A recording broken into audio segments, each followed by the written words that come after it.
A story you'll only see on WCPO 9 News tonight. The amount of police in OTR will start to increase starting Monday. Today, I confirmed officers will now walk Vine and Main Street from Central Parkway to Liberty every day from noon till midnight most nights. And when I asked business owners and police, I found this plan is getting a mixed reaction. We're going past, this is no longer volunteer. We are going to force you to do this if you don't sign up and work it. And that's where officers are saying enough's enough. That's Fraternal Order of Police President Ken Kober talking about this internal email I obtained. It explains a new detail requiring officers to be visible, meaning walking or riding a bike. And if the department doesn't have enough volunteers, then officers will be mandated to fill the shifts, potentially on top of their regular shifts. Look at the weather right now. It's 90 degrees, sometimes 100 degrees with humidity, wearing 35 extra pounds of gear and asking them to go out and walk in the elements for an extra 8 hours. Kober says his officers are stretched too thin right now and that this designated area isn't where the bulk of crime's being committed. So I checked the numbers.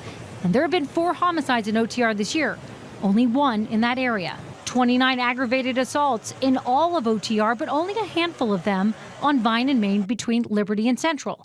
In fact, I found most violent crime in OTR is happening north of Liberty Street. What do you think about the fact that they are mandating these walking patrols every day starting Monday? I think it will be great, to be honest. Rachel Fellis owns Simply Zero on Vine. Thank you. There you go. Appreciate it. You're welcome. She tells me OTR is vibrant. She wants everyone to visit it. And while she can't say for sure if the perception that OTR isn't safe is driving reality, or if there are other reasons, they've seen a shift in foot traffic.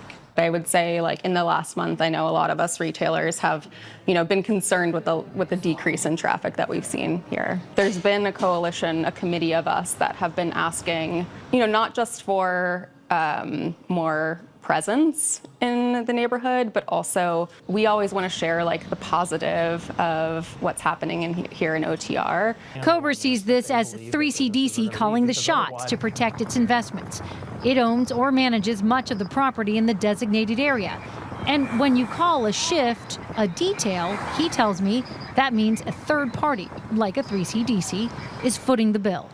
In my nearly 25 years here, I have never heard of an instance where officers are forced to work for a private company.